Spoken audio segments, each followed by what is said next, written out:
Mesdames, Messieurs, bonsoir. Bienvenue dans cette édition sur Zaïre Télévision dans l'actualité de ce 19 face aux nouvelles accusations de déstabilisation portées par le Niger à son encontre. Le gouvernement béninois, par le biais de la diplomatie béninoise, a publié un communiqué dénonçant les accusations récurrentes du Niger. On en parle dans ce 19. Hors de nos frontières, le Ghana vient de marquer un tournant historique dans sa politique migratoire. Dès le 1er janvier 2025, le pays instaurera officiellement l'entrée sans visa pour tous les détenteurs de passeports africains. Plus de précisions dans cette édition. En sport, jeu de chaises musicales au thème de la 14e journée de la Ligue Pro de football du Bénin saison 2024-2025. Dadja FC et Aïma FC, les leaders ont perdu leur place. Le point complet des rencontres à suivre dans cette édition.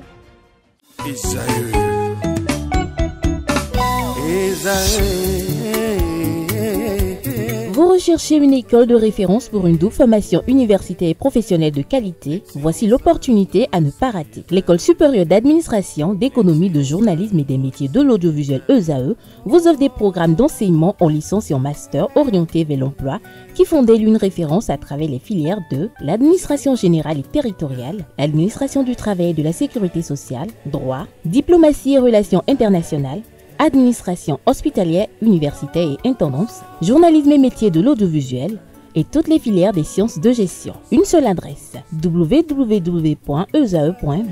Rendez-vous dès maintenant sur nos campus ESAE Bedjromende au numéro 90 93 65 21 ou au numéro 98 98 14 00. Paracourt sur le numéro 52 46 12 12. Aboumé-Calavi au numéro 52 88 44 44. Akpata au numéro 52 88 33 33.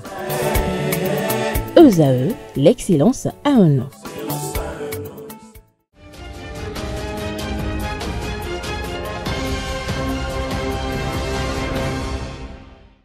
À nouveau, bonsoir. Le ministre des Affaires étrangères et de la coopération, Olusegun Adiabakari, tient à rejeter catégoriquement les accusations infondées portées par le chef de la junte militaire du Niger à l'encontre de la République du Bénin. Ces déclarations diffusées sur la télévision publique nigérienne font état d'une prétendue implication du Bénin dans des actions de déstabilisation du Niger, notamment par l'achat et la distribution de drones à des groupes terroristes.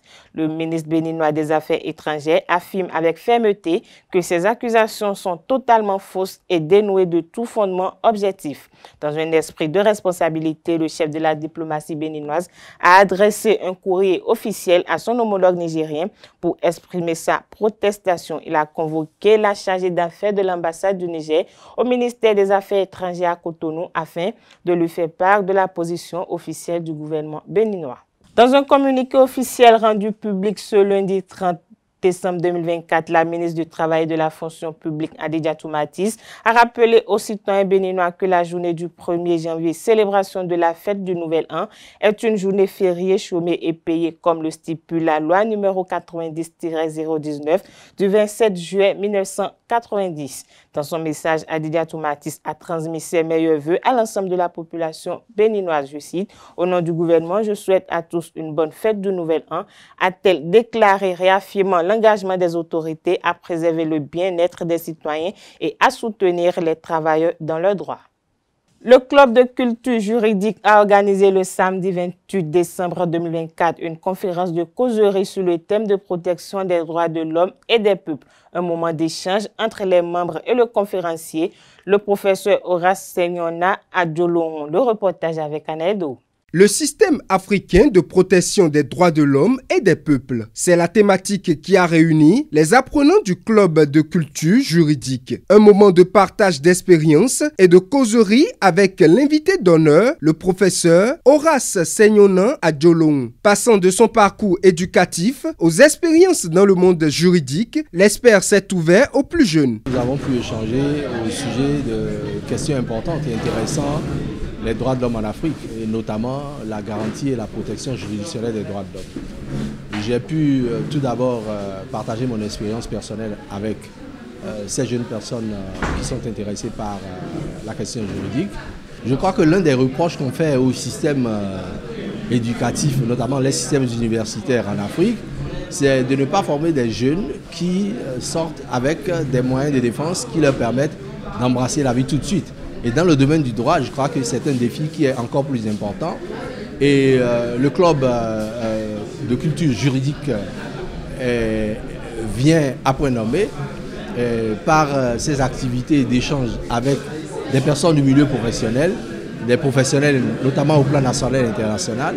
Le club de culture juridique, disais-je, est en train de laisser une empreinte dans le domaine de la formation des jeunes juristes au Bénin et je l'espère bien également en Afrique. Des instants enrichissants qui viennent s'ajouter à la longue liste du programme innovant du club de culture juridique. J'ai eu la chance de croiser le professeur Horace à Nairobi au Kenya et puis depuis entre lui et moi s'est liée une amitié et donc je lui ai demandé humblement de bien vouloir la prochaine fois qu'il serait à Cotonou nous accompagner sur ce genre d'activité en offrant à nos étudiants son expérience. Ce qu'il n'a pas refusé. Et c'est dans ce cadre que nous l'avons reçu ce matin au siège du club de culture juridique. Nos étudiants repartent à Gaillardy. Ils repartent avec beaucoup plus de connaissances en la matière, des connaissances pratiques dont ils ont besoin, qui vont les inspirer et qui feront d'eux en fait des étudiants un peu différents des étudiants ordinaires. Les apprenants ressortent plus motivés pour affronter le monde juridique. Le club entend œuvrer davantage pour impacter au Bénin, en Afrique et partout ailleurs. Porté sur les fonds baptismaux le 23 décembre 2023, l'association Adjochiomon Yoruba, présidée par le président Mukaram Badarou, a célébré une année d'existence. La cérémonie d'anniversaire s'est tenue dans un hôtel de la place à Porte-Novo ce week-end. Le reportage avec Kanté Amoussou.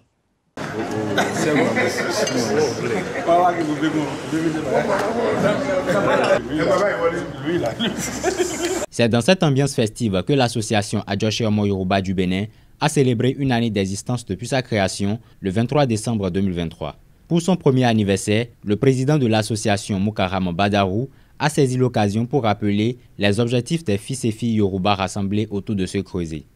Elle s'est donnée pour ambition de rassembler au sein de ce creuset les enfants Yoruba du Bénin où qu'ils soient pour défendre efficacement leurs intérêts matériels et moraux. Depuis un an, nous sommes à la tâche et brique par brique, nous posons les jalons pour la pérennité de notre association commune. Des objectifs dont l'atteinte est synonyme d'une union de travail des membres du bureau de l'association. Ce jour est choisi pour faire une pause afin de rendre grâce à Dieu au regard du chemin parcouru ensemble et qui lance les multiples prochaines années pleines d'espoir. Ce jour est choisi pour remercier et féliciter tous les membres du bureau exécutif national et les membres des bureaux de section, ainsi que l'ensemble des fils et filles Yoruba du Bénin et d'ailleurs. Cette présente cérémonie est donc un moment de joie et elle est encore plus du fait de votre présence effective. Le président du comité d'organisation n'a pas manqué d'exprimer sa gratitude envers ses membres. À tous les membres du bureau exécutif national ainsi que les membres du bureau de section de Porte-Novo et de Cotonou, je dis un sincère merci. Je voudrais témoigner la profonde gratitude du comité d'organisation à chacun d'entre vous, pour vos divers efforts et contributions à chaque fois que nous avons une activité pour faire avancer notre association. Ainsi se referme la célébration du premier anniversaire de l'association Adjochiomon Yoruba du Bénin à Porto-Novo. Restons toujours dans le même registre. L'Institut des artisans de justice et de paix Chandoiseau a célébré son personnel. C'était le vendredi 27 décembre dernier. Des moments de joie, de danse et surtout de remise de cadeaux ont meublé cette célébration. Le reportage avec Anel Do. Motiver son personnel pour plus d'efficacité. C'est l'objectif que vise cette fête du personnel organisée par l'Institut des artisans de justice et de paix Chandoiseau IAJPCO. Cette célébration, précédée d'une messe d'action de grâce, vient ainsi reconnaître le mérite des employés à divers niveaux. C'est une manière de motiver tout le personnel, c'est un geste de reconnaissance et aussi de leur dire nous savons ce que vous faites comme travail.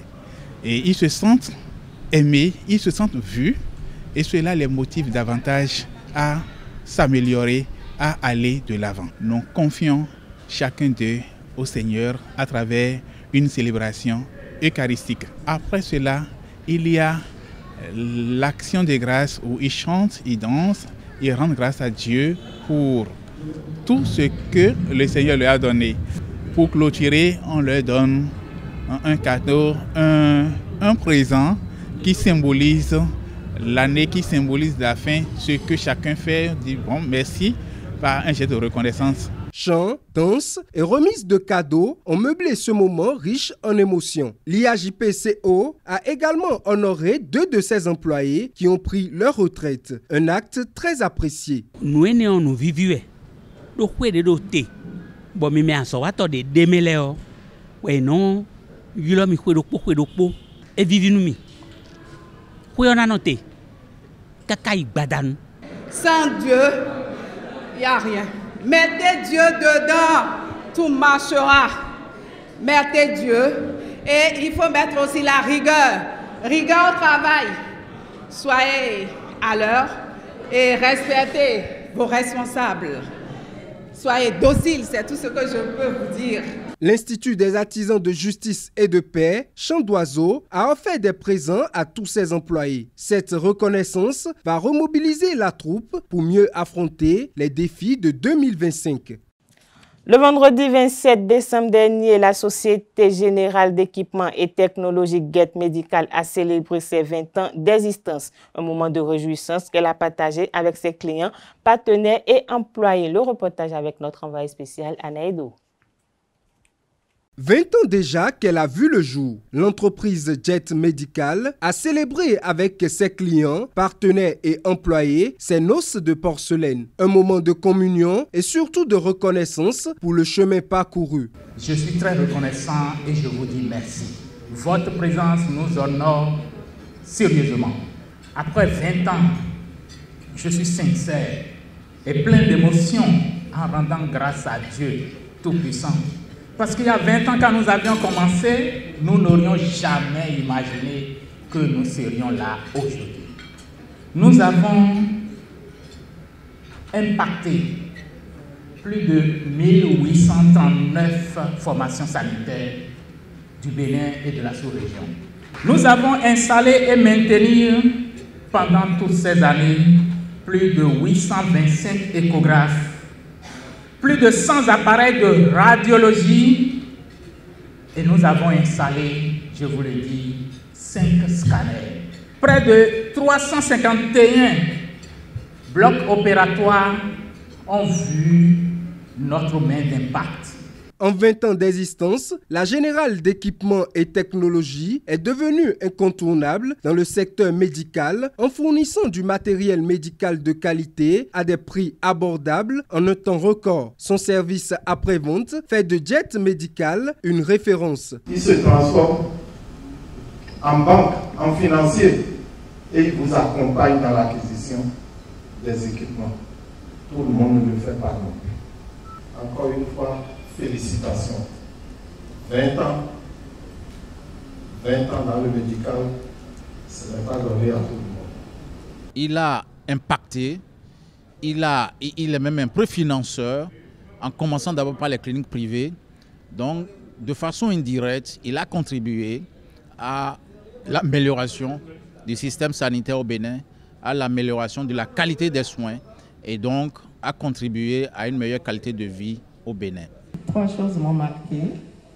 La première chose, c'est surtout la qualité du matériel fourni, la fiabilité et l'innovation. La deuxième chose, c'est surtout la facilité qu'il nous donne pour acquérir le matériel. La dernière chose, c'est le service après-vente. Aussitôt appelé, Jessan est présent dans vos locaux. Il vous dépanne sans problème et parfois il vous livre du matériel en attendant même de vous commander le matériel gâté.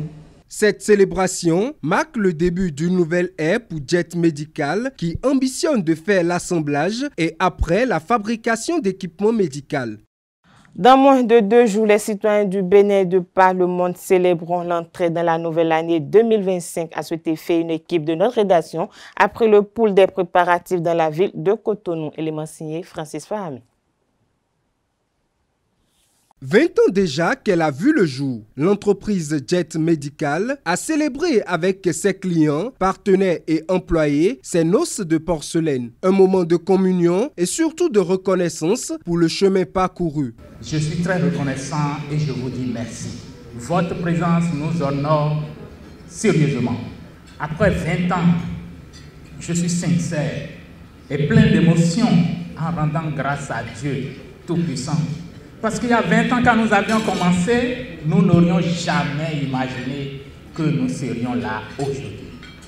Nous avons impacté plus de 1839 formations sanitaires du Bénin et de la sous-région. Nous avons installé et maintenu pendant toutes ces années plus de 825 échographes, plus de 100 appareils de radiologie et nous avons installé, je vous le dis, 5 scanners. Près de 351 blocs opératoires ont vu notre main d'impact. En 20 ans d'existence, la Générale d'équipement et technologie est devenue incontournable dans le secteur médical en fournissant du matériel médical de qualité à des prix abordables en un temps record. Son service après-vente fait de Jet Medical une référence. Il se transforme en banque, en financier et il vous accompagne dans l'acquisition des équipements. Tout le monde ne le fait pas non plus. Encore une fois, félicitations. 20 ans dans le médical, ce n'est pas donné à tout le monde. Il a impacté, il est même un préfinanceur, en commençant d'abord par les cliniques privées. Donc, de façon indirecte, il a contribué à l'amélioration du système sanitaire au Bénin, à l'amélioration de la qualité des soins et donc a contribué à une meilleure qualité de vie au Bénin. 3 choses m'ont marqué. La première chose, c'est surtout la qualité du matériel fourni, la fiabilité et l'innovation. La deuxième chose, c'est surtout la facilité qu'il nous donne pour acquérir le matériel. La dernière chose, c'est le service après-vente. Aussitôt appelé, Jessan est présent dans vos locaux.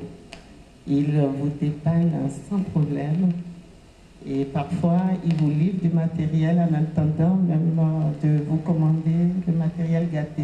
Cette célébration marque le début d'une nouvelle ère pour Jet Medical qui ambitionne de faire l'assemblage et après la fabrication d'équipements médicaux. La 3e édition du festival We Love EYA s'est achevée ce samedi 28 décembre au petit matin à la place de l'Amazone. Toutes les têtes d'affiche connues se sont produites pendant 2 jours sur la même scène. Au total, une bonne vingtaine de stars anglophones et francophones de la musique afro-urbaine étaient sur scène. Cette édition se poursuit hors de nos frontières. Comme je l'annonçais au début de cette édition, le Ghana facilite désormais l'accès à son territoire à tous les citoyens africains détenteurs de passeports. À partir de l'année 2025, plus besoin de visa pour entrer au Ghana. Pour les citoyens africains, il leur faut juste un passeport. La mesure portant suppression de visa aux ressortissants de pays africains a été adoptée le 25 décembre 2024 à l'initiative du président Nana Akufo-Addo. Cette décision marque l'engagement du Ghana en faveur de l'intégration africaine et concrétise une promesse faite par le président lors des dialogues sur la prospérité en Afrique en janvier 2024. En supprimant le visa aux Africains, le Ghana adhère ainsi aux objectifs de l'Union africaine et de la zone de libre-échange continentale africaine visant à renforcer la coopération économique et à faciliter les échanges commerciaux entre les nations africaines. Par cette initiative, le Ghana devient le 5e pays à ouvrir ses frontières aux détenteurs de passeports africains après le Rwanda, la Gambie et le Bénin.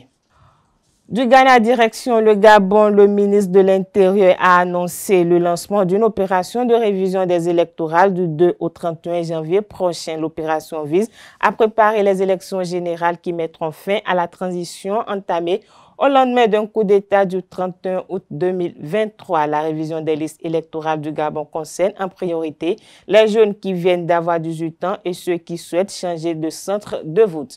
Elle doit également permettre de radier les personnes décédées et celles qui ont perdu leurs droits civiques. L'annonce de cette révision est intervenue au lendemain de la toute première rencontre entre le président de la transition, Brice Clotaire Oligui Nguema, et Alain-Claude Billy, dernier premier ministre d'Ali Bongo. Ce dernier plaide pour refonte totale du fichier électoral. Le président azerbaïdjanais a affirmé ce dimanche 29 décembre 2024 que l'avion d'Azerbaïdjan Airlines qui s'est écrasé mercredi au Kazakhstan avait subi des tirs en provenance du territoire russe, accusant Moscou d'avoir voulu cacher les causes de cette tragédie et lui réclamant des aveux. Selon la Russie, Grozny était le jour du crash de la cible d'une attaque de drone ukrainien et était enveloppé dans un épais brouillard qui empêchait toute la visibilité au-delà d'une altitude de 500 mètres. Les boîtes noires de l'avion seront envoyées au Brésil pour l'enquête, ont annoncé dimanche les autorités kazakhs. Il est à rappeler que le crash a fait 38 morts et 29 personnes ont survécu. Des témoignages de ces derniers et les images de la queue de l'avion criblée de trous avaient crédité la thèse d'un tir de la défense antiaérienne russe sans que Moscou ne commente. Sport dans cette édition pour boucler la 14e journée de la Ligue professionnelle de football du Bénin s'est tenue ce week-end. Au total, 18 rencontres ont été discutées. Le point dans ce résumé signé Anaël Dou. Prolifiques ont été les Dragons de l'Ouémé en cette 14e journée. Face à Aziza Football Club, les Oranges et Noirs ont été sans pitié. Score final, 5-1. En première période, les Dragons ont enchaîné les 5 réalisations.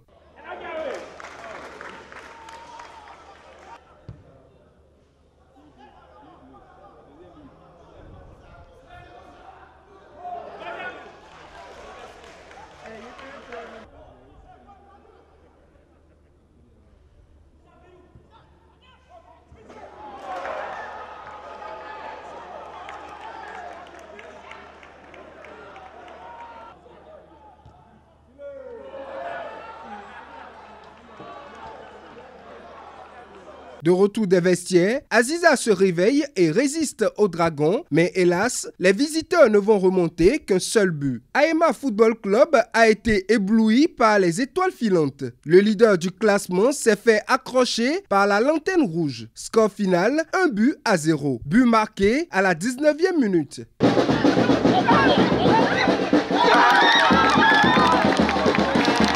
Le derby de Ouida a été stérile. Coton Football Club et la GSO ont terminé sur le nul de 1-1.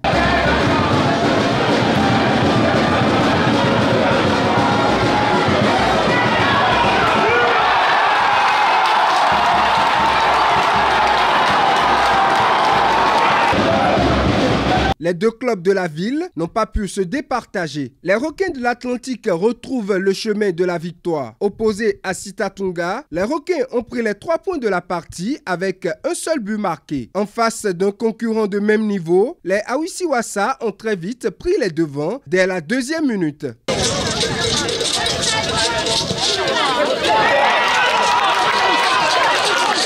Ce sera le seul et unique but de la partie. Avrancourt Omnisport s'incline face à l'association sportive du port autonome de Cotonou. Une tournure décevante pour les Tolinous qui ont été les premiers à trouver le chemin des filets. De retour des vestiaires, Aspac revient plus déterminé et trouve à 2 reprises les filets et prend les 3 points. Penalty!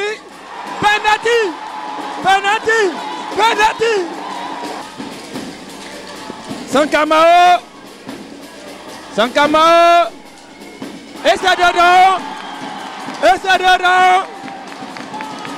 Dans les autres matchs de la poule B, match nul et vierge entre Adidja Football Club et l'AS Sobemap. Même score pour Asvo et l'AS Police. La JSP et l'AS Cotonou ont également livré un match nul et vierge de 0 but partout. L'USS Craqué a triomphé de la Jacques, 1-0. Dans la poule A, Dadja Football Club tombe chez les Takounais. Défaite pour le vice-champion en titre sur le score d'1-0.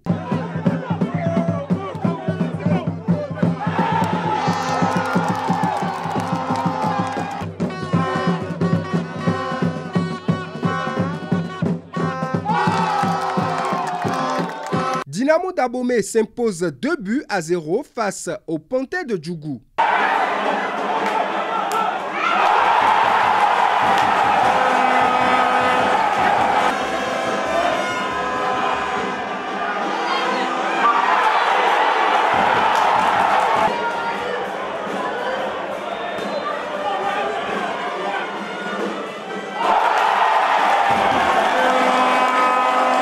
Une troisième victoire consécutive pour les hommes de Savalou face à Dynamique Football Club de Djougou. Espoir FC s'est imposé sur la plus petite des marques, 1-0.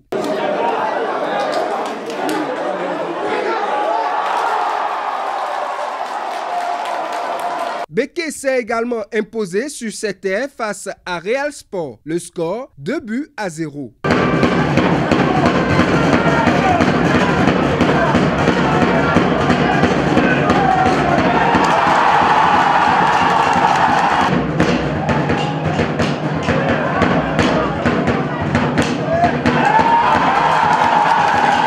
Bani Gansé a décroché les 3 points de sa rencontre avec Boa Football Club en s'imposant sur le score de 2-0. Eric Assogba alias Deco et Malik Traoré sont respectivement les 2 buteurs du match, permettant ainsi à Bani Gansé de se relancer.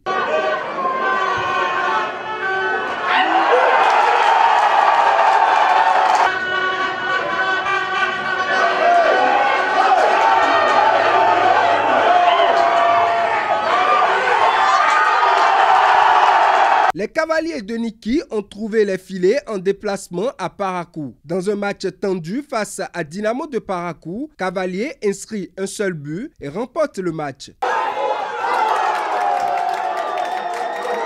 Pas de vainqueur entre Damissa Football Club et les Buffles du Borgou. Les deux équipes se sont séparées sur le score nul et vierge de 0 but partout.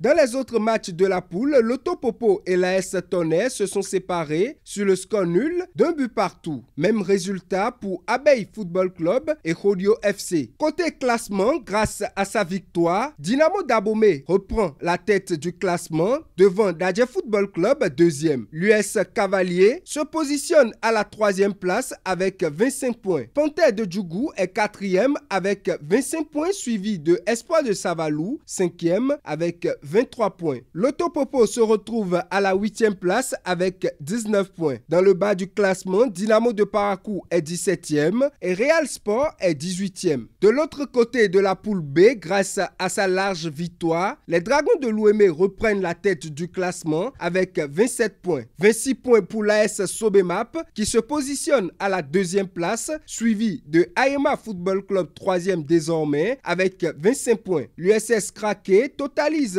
23 points et se positionne à la 4e place. Coton Football Club est 6e avec 22 points suivi de Asvo, 7e avec 21 points. Aspac remonte à la 9e place suivi d'Adjidja Football Club 10e. Dans le bas du classement, on retrouve les Requins de l'Atlantique 16e, Sitatunga 17e et Étoile Filante 18e avec 10 points. Parlons toujours de la 14e journée de la Ligue Pro de football saison 2024-2025. Aspac a battu Avranco Omnisport 2-1 à l'issue de cette rencontre pleine de surprises.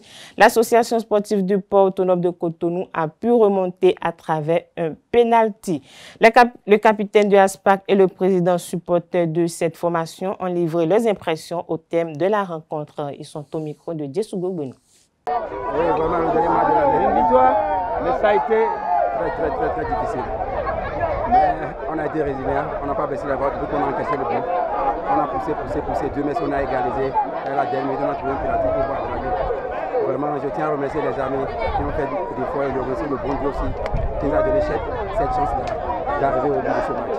Déjà, à ce moment, comme on a bien égalisé, j'ai dit aux amis qu'on n'a qu'à continuer à pousser, qu'on ne va pas reculer, qu'on a la chance encore de marquer un second but. Dieu ayant fait cette chose, la chose a souri entre ce pénalty-là et Sankamao a marqué ce pénalty. C'est ça qui nous donne la victoire de cet après-midi. Oui, bien vrai que déjà au début, ça a été très difficile pour nous. on était au fond, et on s'encourageait et puis on se donnait de force. On a continué par travailler, parce que c'est le travail qui peut nous sauver. Ah oui, très content d'ailleurs parce que c'était, comme vous l'avez dit, c'est le dernier match de l'année et il nous faut impérativement une victoire pour entrer dans la zone de qualification pour la D1 de l'année prochaine. Et il nous faut 7 victoires impératives. C'est vrai que le match a été très amplement disputé, mais on espérait la victoire jusqu'à la fin et on l'a eu au bout du match. Mais c'est tout à fait normal qu'on se sent un peu gêné, triste, frustré, mais connaissant la qualité de nos éléments, on s'attendait à une victoire à la fin. Parce que bon, c'est les élèves qui amènent les buts. Donc on s'attendait à ce qu'à la fin, on aura un dénouement très heureux. Et c'est arrivé vraiment. Dernière information pour boucler, la Confédération africaine de football CAF a infligé de lourdes sanctions au Bénin et à la Libye après des incidents survenus lors des éliminatoires de la CAN 2025. Le Bénin a écopé de plusieurs amendes après son match perdu face au Rwanda 2-1 le 15 octobre 2024 à Kigali. Selon le jury disciplinaire de la CAF, la Fédération béninoise de football a violé l'article 45 du code disciplinaire en refusant de collaborer à l'enquête sur les invectives transmises aux arbitres par des membres de son équipe. Résultat, une amende de 5 000 USD pour non-collaboration assortie d'une sanction supplémentaire de 50 000 USD, dont 25 000 USD avec sursis pour la mauvaise conduite de ses officiels. C'est sur cette information sportive que prend fin cette édition. Merci de nous avoir suivis. Agréable soirée à tout un chacun.